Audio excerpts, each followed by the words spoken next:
sur la liaison entre les élèves maîtres et la direction du CRFPE. C'est lui qui coordonne les activités des surveillants, qui veille aux absences, aux retards, qui donne des billets et qui est souvent en contact. Et les conflits, c'est souvent au niveau de la surveillance générale. Donc c'est lui qui décèle les premiers comportements d'indiscipline et autres. Voilà. Après le surveillant général, nous avons au niveau du personnel administratif toujours l'intendante, Madame Abibatou Fall, habillée en blanc et en tchoup. Voilà. Abibatou Fall. Nous avons également une comptable des matières, Madame Jumotine. Est-ce qu'elle est là? C'est une dame également. Après Juma, nous avons la bibliothèque, M. Lamine Gueye, qui est notre MC ce matin. Voilà, Lamine. Et nous avons les formateurs. Je ne peux pas présenter tous les formateurs, mais il y a certains qui sont là. Je vois M. Seck là-bas. M. Ngom. M. Ndiaye, en arabe. Samba Amidiao, inspecteur de l'enseignement en arabe. M. Lo, arabe, voilà. Et puis il y a d'autres formateurs, je ne peux pas voir tout le monde, mais nous avons 27 formateurs du moyen secondaire et 17 inspecteurs de l'enseignement élémentaire. Ensuite, il y a les écoles d'application. Nous avons 4 écoles d'application, 4 directeurs. Et voilà, nous avons également une équipe de surveillants et de surveillantes. Beaucoup de surveillantes très féminines. Toutes les bonnes choses que vous verrez au centre, vraiment, c'est elles. Et je vais commencer, avant de passer aux surveillantes, la secrétaire Khadi, qui est là sous la tutelle de la directrice. Khadi, c'est elle qui organise souvent, elle aime les belles choses, les fleurs, les parfums. Ça, c'est Khadi. Voilà. Les surveillantes, nous avons Mariama, Madame Zakria Dagobert, que je vois.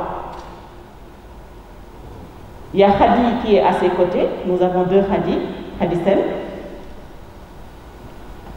Madame Mamfa Magnon, elles sont toutes des enseignantes. Voilà. Mamfa Magnon.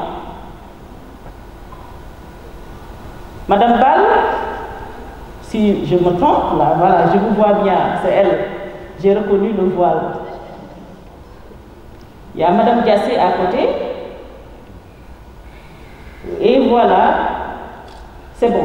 Voilà donc en gros, par rapport à l'organigramme du CRFPE. Et j'ai fait une petite bourde là. Vous ne me connaissez pas, Voilà, Madame Diop Maria Magnan, c'est cette vieille voilée qui est là, la directrice. Voilà. Donc voilà pour l'organigramme du CRFPE. Il y a la direction des études, les coordonnateurs de programme, les bureaux qui fonctionnent, l'intendante comptable des matières, la bibliothèque, et vous avez les surveillants, le pool de surveillants qui est là, qui vous accompagne. Merci beaucoup, monsieur l'inspecteur d'académie.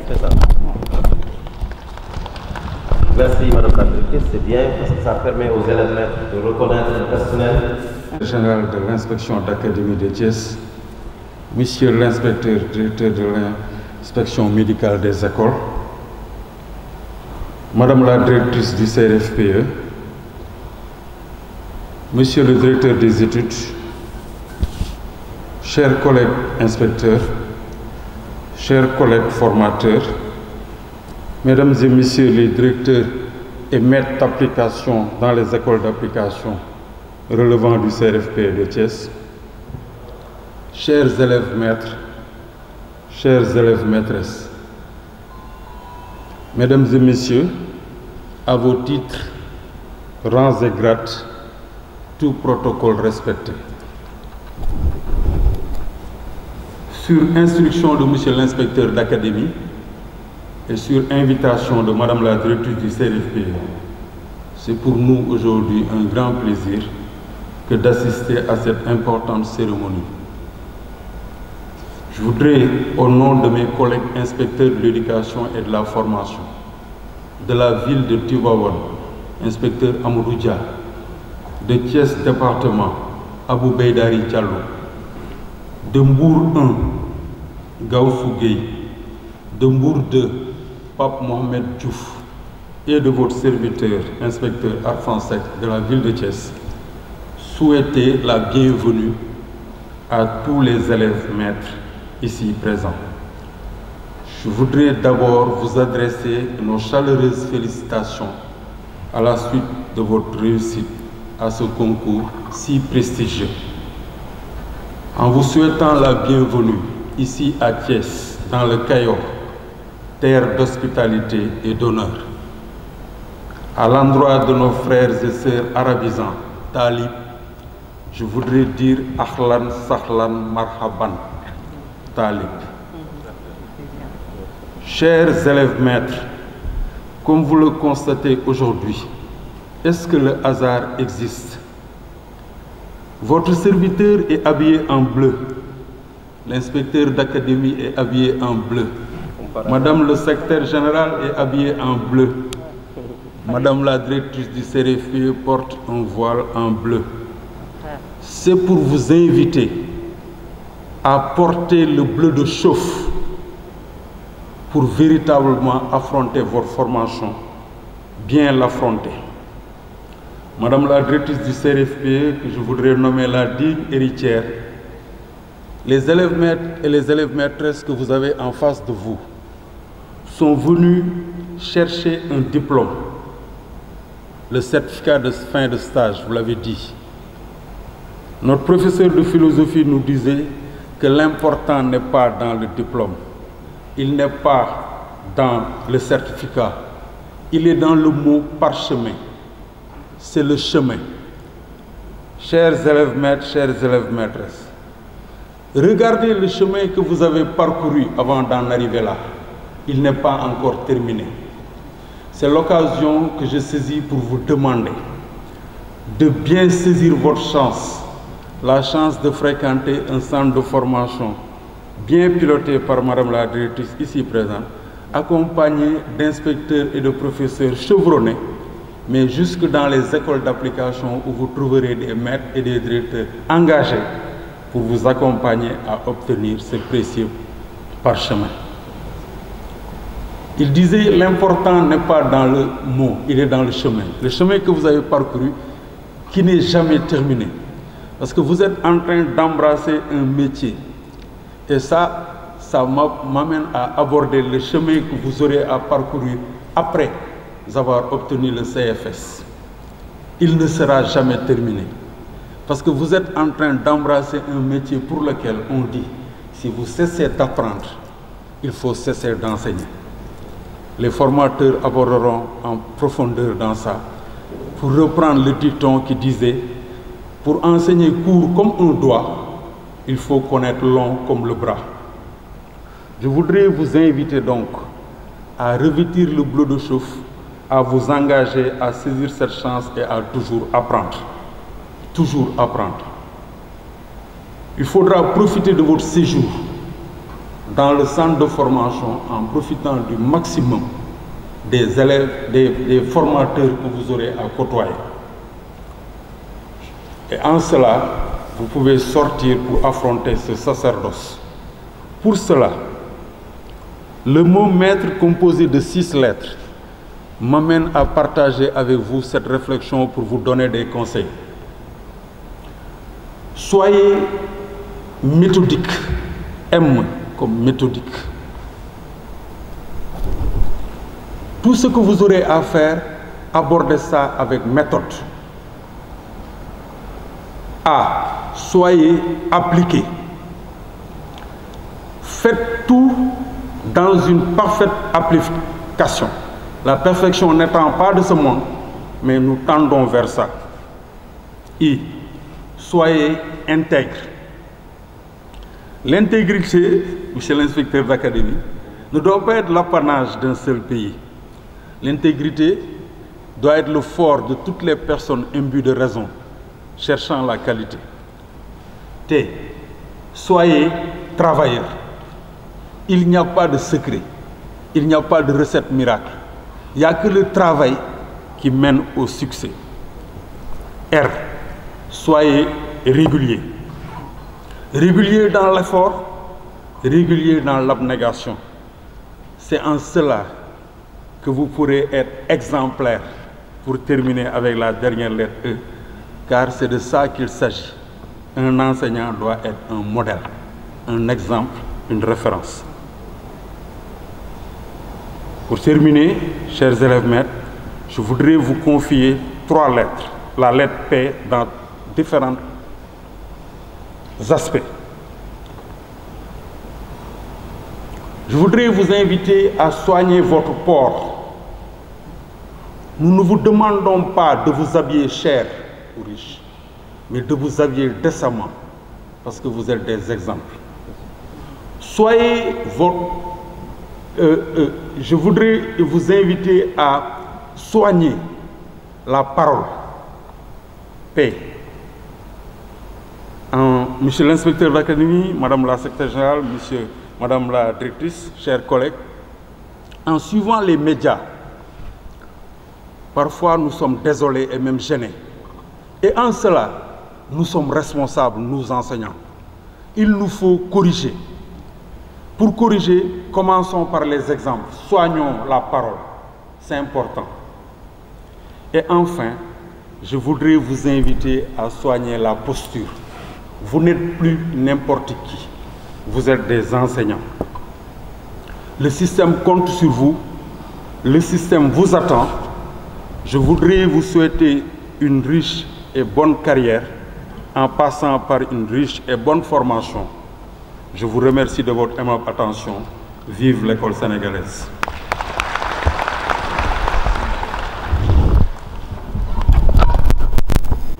Les comportements et les valeurs. Le développement d'antivaleurs à travers les technologies de l'information et de la communication.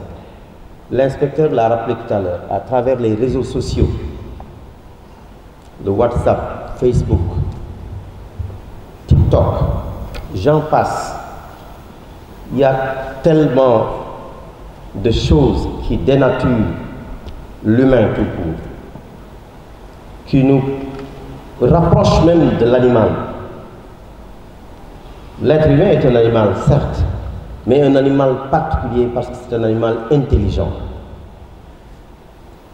Mais j'ai l'impression que ces réseaux sociaux, fruits d'un développement fulgurant du monde, voulu par le Créateur, mais mal utilisés par les humains que nous sommes, nous poussent à être, à la limite, excusez-moi du terme, des animaux. Or, rappelez-vous de ce que Kant disait. Vous allez dans vos cours de pédagogie générale réviser l'histoire de l'éducation. Kant disait que l'homme ne devient homme que par le biais de l'éducation. Ça veut dire que c'est l'éducateur, Dieu crée, mais c'est l'éducateur qui forge l'humain. C'est l'éducateur, vous allez l'apprendre dans vos cours de psychologie, de linguistique, que c'est l'éducateur qui tire l'enfant de son état d'hétéronomie à son état d'autonomie. Entendez par l'état d'hétéronomie lorsque l'enfant est soumis à la morale où on lui dit fais ceci, ne fais pas cela, fais ceci, ne fais pas cela. À un moment donné, l'enfant sera autonome, il sera seul, il va prendre ses décisions tout seul par rapport à tout ce qu'on aura installé en termes d'éthique. Parce que la morale commande, mais l'éthique, elle recommande. Quand l'enfant aura quitté cet état d'hétéronomie pour aller vers l'état d'autonomie, vous comprendrez aussi, en termes de psychologie, qu'il va quitter l'espace conçu vers l'espace perçu, c'est-à-dire l'espace vécu vers l'espace perçu qu'il va pouvoir décider. Il va quitter le temps perçu vers le temps conçu. Dans la langue, les principes de la langue voudraient d'ailleurs qu'il quitte l'implicite pour aller vers l'explicite. Vous allez apprendre tout cela en psychologie. C'est vous les éducateurs qui allez les accompagner dans ce parcours-là. Parce que l'enfant, rien que pour construire le schéma corporel, vous comprendrez en psychologie, c'est cette capacité de l'enfant à reconnaître son corps et à pouvoir positionner son corps dans l'espace et dans le temps. Dire devant, derrière, à gauche, à droite, en haut, en bas. Rien que pour construire ce schéma corporel, c'est un parcours extrêmement difficile. Pour construire les mathématiques, la réalité du monde, vous allez apprendre qu'il faut passer du concret vers l'abstrait en passant par le semi-concret. Mais pourquoi? Parce que l'enfant apprend d'abord par son corps pour sortir de son corps et aller au-delà. On va vous apprendre en histoire qu'il faut apprendre l'histoire personnelle, la famille, la maison, le quartier, etc. et aller vers le monde. En suivant les principes sacro-saints de la pédagogie, de la psychopédagogie en général. L'éducateur qui doit accompagner cet enfant dans cette quête du savoir, dans cette quête des compétences, mais surtout dans la construction des valeurs.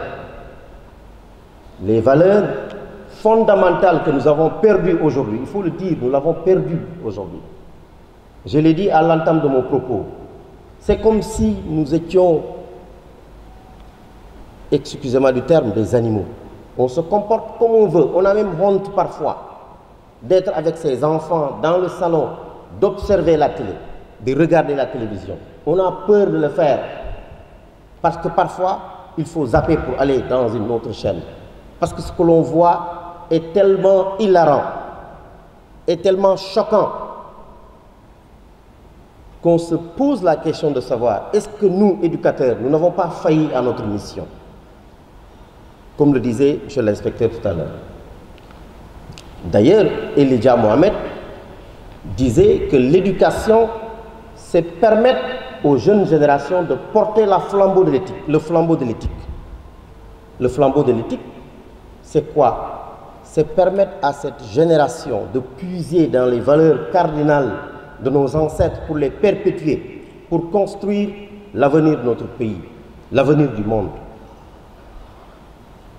Nous l'avons perdu. Nous sommes à la croisée des chemins. Nous sommes face à des défis interminables qu'il nous faut relever en tant qu'éducateur. Cet éducateur-là, ce n'est pas n'importe qui. Vous avez réussi à un concours, mais tellement le chemin est long, comme l'a dit M. l'inspecteur tout à l'heure. Le chemin est extrêmement long. Il vous faut construire et construire encore et tous les jours des savoirs, des compétences que vous allez transmettre à cette jeune génération, à ces âmes innocentes à vous confier par la nation sénégalaise. Mais il vous faut être, pour le faire, il vous faut être des éducateurs. La définition étymologique de l'éducation, qui tire son origine en latin, educatio, de educare, qui désigne le corps, c'est-à-dire l'alimentation du corps, mais les besoins du corps, mais surtout educere, qui veut dire nourrir, nourrir l'esprit et nourrir le cœur. C'est vous qui allez faire ça. Mais pour le faire, il faut être un éducateur exemplaire, comme l'a dit M. l'inspecteur. Vous ne devez pas être n'importe qui en termes de valeurs.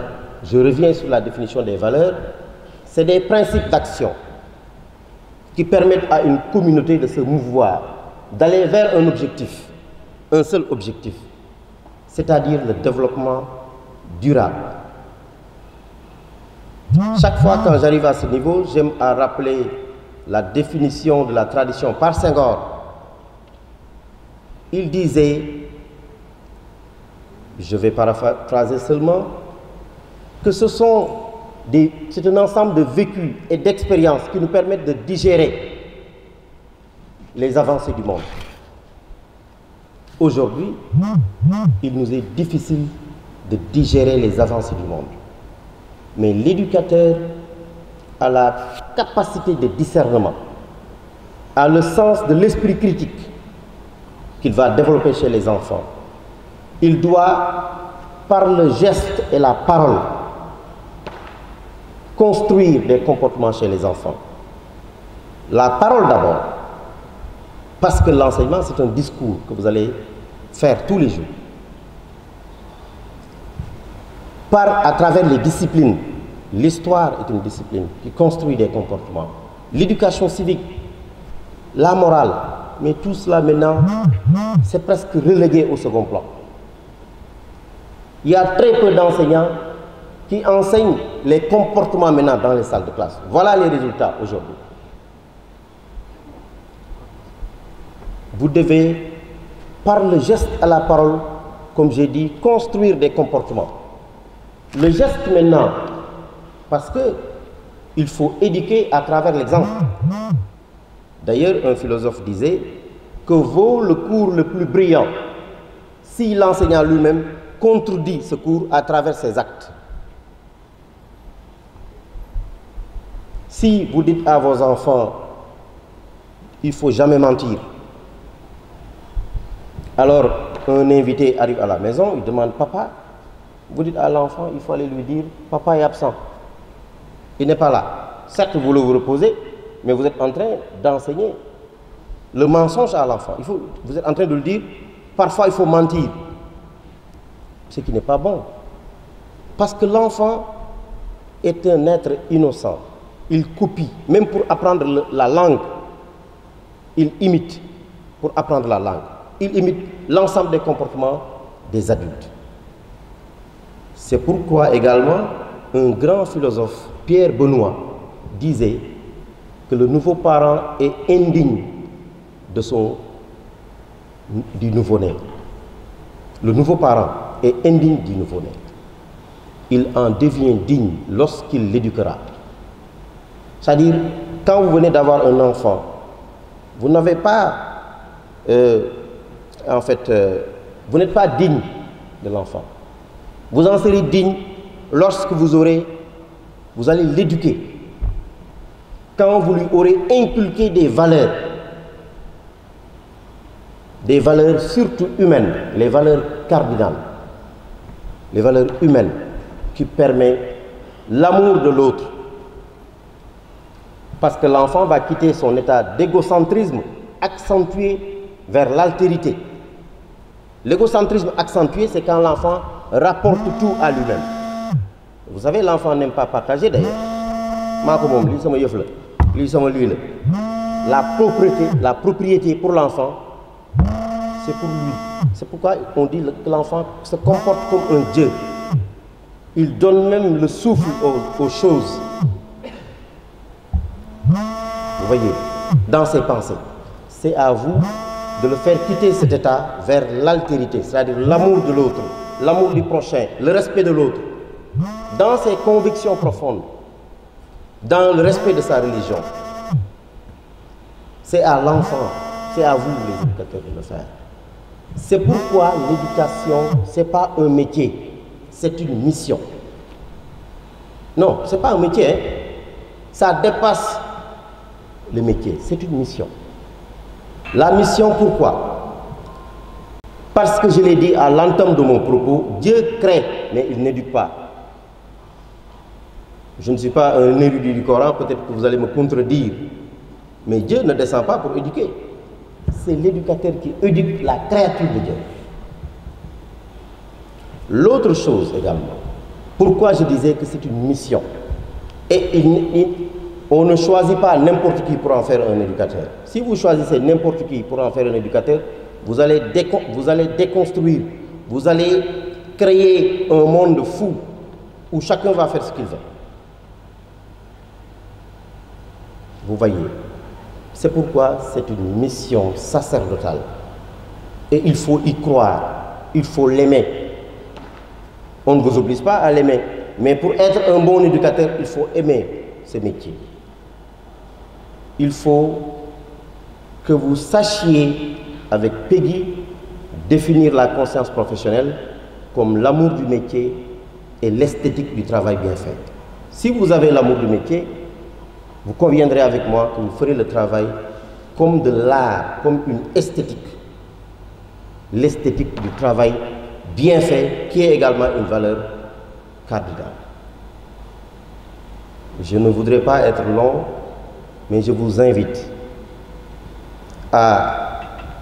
au respect de l'enfant, cet être qui est innocent, cet être qui n'a personne dans le monde que ceux-là qui l'entourent. D'abord ses parents. Et les parents, malheureusement, souvent ne savent pas que même dans les relations avec leur enfant, ils sont en train de façonner le comportement de l'enfant. Rien qu'en donnant de l'amour à son enfant, vous développez son intelligence, sa mémoire, etc., etc. Vous entretiendrez également des relations avec les parents et la communauté, que ces relations avec les parents et la communauté soient des meilleures. Et vous entretiendrez finalement des relations avec le savoir. Parce que aussi, qui ne connaît pas beaucoup ne peut pas enseigner. Il faut en connaître beaucoup pour enseigner peu. Il faut chercher dans les livres. Il faut chercher même dans la vie. Parce qu'à travers les écoles, vous verrez que certains penseurs vont vous dire que les connaissances se trouvent dans les livres. D'autres vous diront que les connaissances se trouvent dans la vie. N'est-ce pas? Comme Rousseau. N'est-ce pas? Montesquieu va vous dire que les connaissances se trouvent dans le voyage. Donc, il faut apprendre pour avoir une maîtrise de ce que vous allez faire. Parce qu'il faut avoir une maîtrise des connaissances et des compétences pour pouvoir les transmettre. Ne pas être le type d'enseignant qui fait des erreurs dans ses enseignements. L'erreur, elle est humaine, mais elle ne doit pas être l'apanage de l'enseignant. Vous partirez aussi de l'erreur des enfants pour corriger. Ça, c'est autre chose. La pédagogie de l'erreur. Vous allez apprendre ça. Vous voyez. Respectez donc le dispositif mis en place par Madame la directrice, que je félicite et que je remercie au passage. Moi, j'aime les femmes qui dirigent. Vraiment, les femmes qui ont arpenté la chaîne de l'administration pour accéder à des sphères élevées. J'aime les femmes qui sont comme ça. Parce que moi, je suis pour la promotion de l'éducation des filles. Les femmes leaders, oui. J'aime les femmes leaders. Vous voyez? Et le comportement que je vois en elle, ce n'est pas parce qu'elle est là. En tout cas, moi, ce que je connais d'elle, c'est un comportement exemplaire, digne d'un enseignant et d'une enseignante tout court. L'équipe également, je ne connais pas tout le monde. Mais sincèrement, les collègues inspecteurs avec qui j'ai cheminé, je les connais. Certains d'autres, je ne les connais pas. Mais je sais que c'est une équipe capable, n'est-ce pas, et conscient du devenir des enseignants que vous êtes. Conscient également des enjeux de l'heure. Je vais vous en citer quelques-unes, les enjeux, quelques-uns du moins. Les priorités du ministère. Priorité 1, promouvoir un climat apaisé dans le secteur. Fu jàmm amul dara mënu fa am su ngeen demee ba am lu leen naqari partagez avec Madame la directrice. C'est pas la peine de rester chez vous, d'observer des mots d'ordre. Il faut savoir que nous sommes dans un pays sous-développé. Nous ne sommes pas dans un pays développé où les gens ont le temps de dormir ou de faire des choses. Il faut partager avec les gens. Waxtaan ba juboo. Waxtaan lu mu dul defar leneen du ko defar. Donc, apaisement dans le secteur. Renforcer l'efficacité et l'efficience dans le système éducatif. Nous voulons un système éducatif encore plus efficace et encore plus efficient. Renforcer les capacités des enseignants. Nous sommes dans ça. Nous sommes en train de vous former, la formation initiale. Après, à la sortie, vous aurez la formation continue. Et vous allez vous former vous-même. La quatrième priorité, assurer à tous une éducation de qualité. Et la cinquième, et pas des moindres, systématiser l'éducation aux valeurs. Je disais à l'occasion d'un atelier d'ailleurs qu'il nous faut, nous, systématiser nos valeurs, les valeurs que nous devons enseigner. À l'image de certains pays qui ont systématisé les valeurs qu'ils doivent enseigner aux enfants. Nous, on n'a pas systématisé les valeurs qu'il nous faut enseigner. Il faut le faire. Vous voyez. Donc vraiment, encore une fois, remercier Madame la Directrice, remercier l'équipe, vous dire que nous sommes avec vous, nous vous félicitons et nous voudrons vous féliciter à l'occasion de l'examen de sortie. Que vous passiez tous,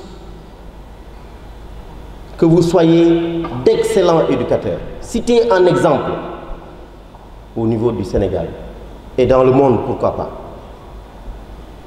Vous voyez, à l'image de ma secrétaire générale, vous voyez, j'ai à côté, hein, ils ont fait un parcours, il faut le faire et vous en avez les moyens. Donc vraiment, c'est ça que je voulais dire, Madame la Directrice. J'ai été un peu long parce que moi, quand je parle du métier d'éducation et d'éducateur, j'en parle avec passion parce que je ne connais que ça. C'est à l'âge de 17 ans que je suis entré dans l'enseignement. Aujourd'hui, j'en ai une cinquantaine. Vous voyez donc tout le parcours, tout le chemin. Donc vraiment, je leen di ñaanal ngeen def seen formation ci jàmm ak salaam ngeen am wërgu yaramu xel wërgu yaram am dal ngeen pare am seen diplôme ñu affecté leen ngeen dimbale seen waajur di samp kër ñi ko sampagul dégg nga vraiment yàlla jàppale leen jàppale ñu. Madame la Directrice, vous pouvez compter sur nous, vous pouvez compter sur les IF, comme l'a dit l'inspecteur Alphonse Seck. N'est-ce pas? Je vous remercie de votre aimable attention.